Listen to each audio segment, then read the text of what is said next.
Hello hi friends, ఎలా ఉన్నారు? మీకు మంచి కథతో మీ ముందుకు వచ్చిన ఈ రోజు నేను మీకు కథ చెప్పే ఏంటంటే ఆంటీ కోరికలు. భర్త తన కోరికలు తీర్చడం లేదని ఆమె ఏం చేసిందో ఈ కథలో తెలుసుకోండి.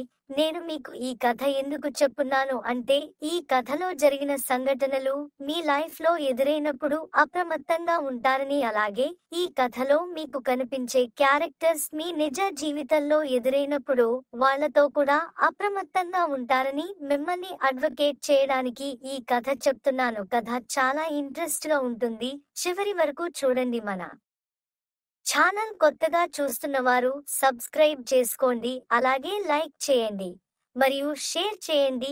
ఇక కథలోకి వెళ్దాం పదండి. నా పేరు ప్రవీణ్, డిగ్రీ కంప్లీట్ అయింది.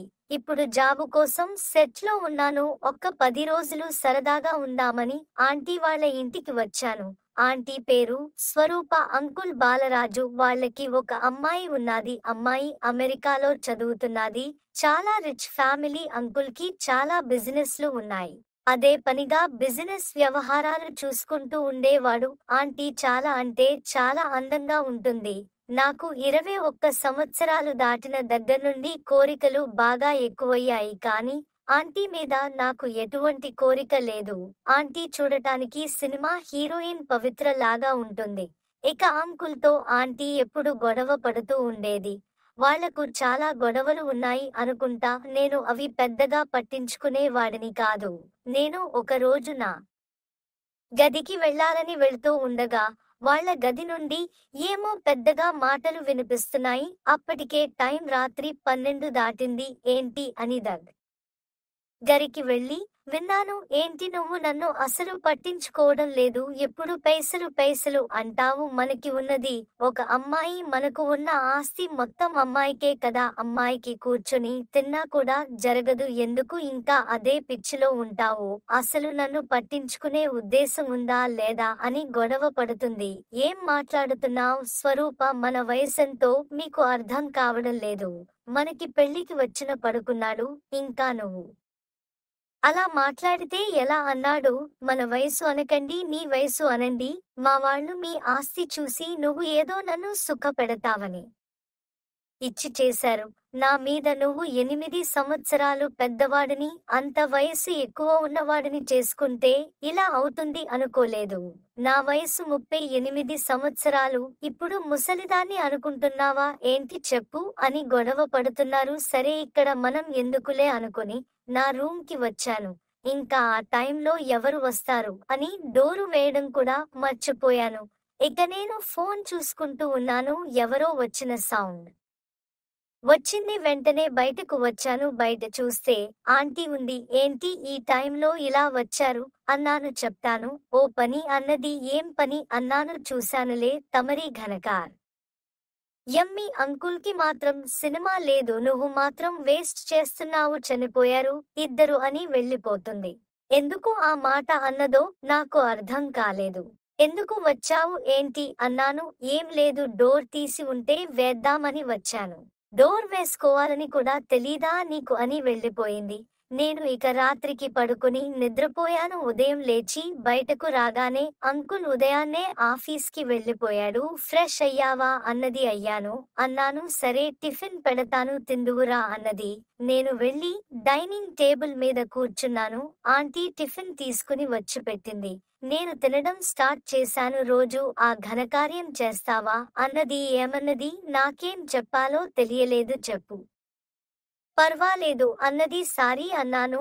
దానికి ఎందుకు సారీ? దేనికైనా అదృష్టం ఉండాలిలే అన్నది. ఆంటీ ఏంటి అడుగుతుంది అనుకున్నాను. నీ మనసులో గర్ల్ ఫ్రెండ్ ఉందా అన్నది. లేదు అన్నాను. ఉంటే అలా వేస్ట్ గా ఎందుకు చేస్తావులే అన్నది. ఏంటంటే నువ్వు అలా అడుగుతుంటే నాకు ఇబ్బందిగా ఉంది అన్నాను. ఏమైందిరా, మగాడివి కదా తెలుసుకుందామని. అంతే, నాకెలా ఉంది? పోలేదు, తెలుసుకుని అయినా ఆనంద పడదామని అన్నది. దానికి దిక్కు లేకపోవడం ఏంటి? అంకుల్ ఉన్నాడు కదా అన్నాను. అన్నాడులే, ఎందుకు ఉపయోగం లేనిది అన్నది. ఇక అంతకు మించి అడగాలంటే నాకే సిగ్గుగా ఉంది. ఏమైనా నీ పెళ్ళాం అదృష్టవంతురాలు అన్నది. ఏంటి ఓపెన్ గా మాట్లాడుతుంది అనుకున్నాను. ఎవరితో అయినా ఘనకార్యం చేయాలని లేదా అన్నది. ప్లీజ్ అలా అడగకు, నాకు ఇబ్బందిగా ఉంది అన్నాను. తప్పేముంది, నాతో షేర్ చేసుకో అన్నది. ఉన్నా కూడా నాకు ఎవరు దొరుకుతారు అన్నాను. దొరికితే ఓకేనా అన్నది. నేను మళ్ళీ సైలెంట్ అయ్యాను. చెప్పు, పర్వాలేదు అన్నది. ఓకే అన్నాను. ఆంటీ కావాలా అమ్మాయి కావాలా అన్నది. నాకు అమ్మాయిలంటే ఇష్టం లేదు ఆంటీ, అయితే చల్ ఇష్టం. ఓకే అన్నాను. ఆంటీ నవ్వుతో ఆంటీ ఎలా ఉండాలి అన్నది. అందంగా ఉండి మినిమం 38 ఇయర్స్ ఉన్న ఆంటీ అయితే బాగుంటుంది అన్నాను. అంటే ఎలా, నాలా ఉంటే సరిపోతుందా అన్నది. అవును అన్నాను. నా వయసు కూడా పార్టీ తెలుసుగా నీకు అన్న తెలుసు అన్నాను. మరి ఓకేనా అన్నది. ఏంటంటే దేని గురించే అన్నాను. అంత చిన్న పిల్లవాడివి ఏం కాదు, అర్థం చేసుకోలేని వాడివి కాదు, ఇష్టమైతే చెప్పు అన్నది. దేని గురించి అడుగుతున్నావు, నాకు అర్థం కావట్లేదు అన్నాను. ఇంకా దేని గురించి ఆంటీతో ఓకే అన్నావు కదా అన్నది. అయినా ఇప్పుడు ఎవరు ఉన్నారు అన్నాను. ఎవరు ఎందుకు, నేను నచ్చలేదా అన్నది. అంటే నువ్వేంటి అలా మాట్లాడుతున్నావు, నువ్వు నాకు ఆంటీవి అన్నాను. ఏం నాతో వద్దా అన్నది. నీతో అంటే ఎలా, నువ్వు నాకు ఆంటీవి అన్నాను.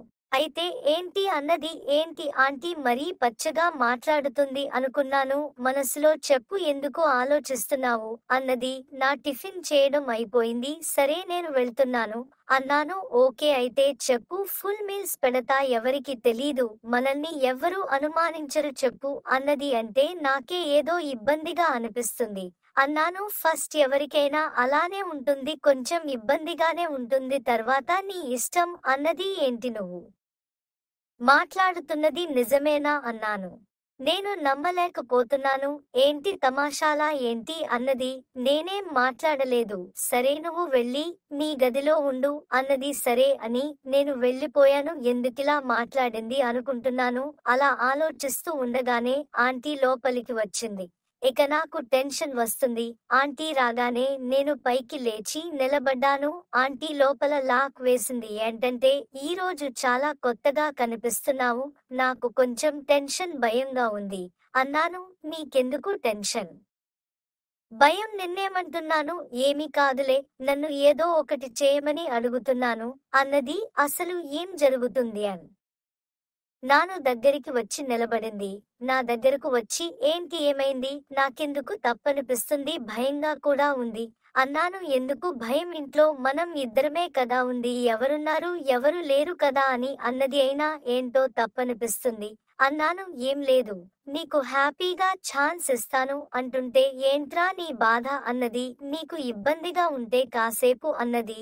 ఇక ఆంటీ అంత గట్టిగా అడుగుతుంటే తప్పేమీ లేదు అనుకున్నాను. నీకు ఇబ్బందిగా అనిపిస్తే కళ్ళు మూసుకుని నీకు నచ్చిన హీరోయిన్ ని తలుచుకో, బాగుంటుంది అన్నది. ఏంటి అలా తలుచుకోవడం, నీక అలవాటా అని నాను. అవును, ఒక్కొక్కసారి మీ అంకుల్ని ఎవరో ఒక హీరో అనుకునే దాన్ని అన్నది. అదేంటి అన్నాను. ఇప్పుడు ఆ గోలంతా ఎందుకు గాని, నువ్వు రారా అంటే హీరోయిన్ ఎందుకు, నువ్వు బాగా లేకపోతే కదా అన్నాను. మరి నచ్చానా అన్నది. చాలా బాగుంటావు, హీరోయిన్ పవిత్ర లాగా ఉంటావు తెలుసా అన్నాను. అవునా, మరి ఇంకెందుకు ఆలస్యం, రా అన్నది. అంటే అంకుల్ కి సెకండ్ ఫ్యామిలీ ఉందేమో అన్నాడు. ఇక్కడ ఫస్ట్ ఫ్యామిలీకి దిక్కులేదు, ఇక సెకండ్ ఫ్యామిలీ కూడానా అయితే. అంకుల్ బిజినెస్ లో అంత కష్టపడుతుంది ఎవరికోసం, మీకోసం, మీ అమ్మాయి కోసమే కదా. అవును, మరి అటువంటి ఇప్పుడు మీకోసం అంకుల్ అంతగా కష్టపడుతుంటే మీరు ఇలా చేయడం కరెక్టేనా. అతను అలసిపోయి ఇంటికి వచ్చినప్పుడు అతనితో 4 మాటలు ప్రేమగా మాట్లాడితే అతను రీఛార్జ్ చేయి, మీతో హ్యాపీగా ఉంటాడు. అలా కాకుండా అంకుల్ ఇంటికి రాగానే మీరు సూటి పోటీ మాటలతో ఆయన్ని ఇంకా బాధ పెడుతున్నారు. అలాంటప్పుడు ఆయన మీతో హ్యాపీగా ఎలా ఉండగలరు. ఆయన కష్టపడుతుంది మీకోసమే కదా, మీరు హ్యాపీగా ఉండటం కోసమే కదా. ఆయన ఇంటికి రాగానే ప్రేమతో 4 మాటలు మాట్లాడితే మీతో హ్యాపీగా ఉంటాడు. అప్పుడు నీ సంసారం కూడా హ్యాపీగా ఉంటుంది. సంసారం అనేది ఒకరిపై ఒకరి మీద నమ్మకంతో జరిగేది. అంకుల్ బిజినెస్ ఒత్తిడి తట్టుకోవడానికి వేరే ఆడదాని దగ్గరికి వెళ్తే మీకు ఎలా ఉంటుంది చెప్పు, ఒక్కసారి ఆలోచించండి అన్నాడు. ఆ మాటతో ఆవిడకి దుఃఖం ఆగలేదు. అలాగే బెడ్ మీద కూర్చుని ఏడ్చింది. ఏడవకుండా అంటే ఇలాంటప్పుడే ధైర్యంగా ఉండాలి అని ఓదార్చాడు. ఆంటీ కళ్ళు తుడుచుకుంటూ బెడ్ పై నుండి లేచి, నువ్వు నాకన్నా చిన్నవాడివి అయిపోయావు, లేకపోతే నీ కాళ్ళు పట్టుకుని క్షమించమని అడిగేదాన్ని. నా కళ్ళు తెరిపించావు అని అతన్ని హాగ్ చేసుకుంది. తర్వాత తలుపు తీసుకుని బయటికి వచ్చాము. అంతే, మేము షాక్. అంకుల్ బయటే నాడు మా ఇద్దరినీ మార్చి మార్చి చూశాడు. ఆంటీ షాక్లో ఉంది. అంకుల్ ఆంటీ దగ్గరికి వచ్చి, నేను అంతా విన్నాను, చిన్నవాడైనా చాలా బాగా చెప్పాడు. ఇందులో మీ తప్పేంతుందో నా తప్పు కూడా అంతే ఉంది. ఇక నుంచి మనం హ్యాపీగా ఉందాం అన్నాడు. సో ఇది ఫ్రెండ్స్ ఇవాల్టి కథ. ఈ కథ ఇంతటితో అయిపోయింది. కథ నచ్చిన వాళ్ళు కామెంట్ చేయండి, అలాగే లైక్ చేయండి మరియు షేర్ చేయండి. మరొక మంచి మంచి కథతో మళ్ళీ కలుద్దాం. Thanks for watching.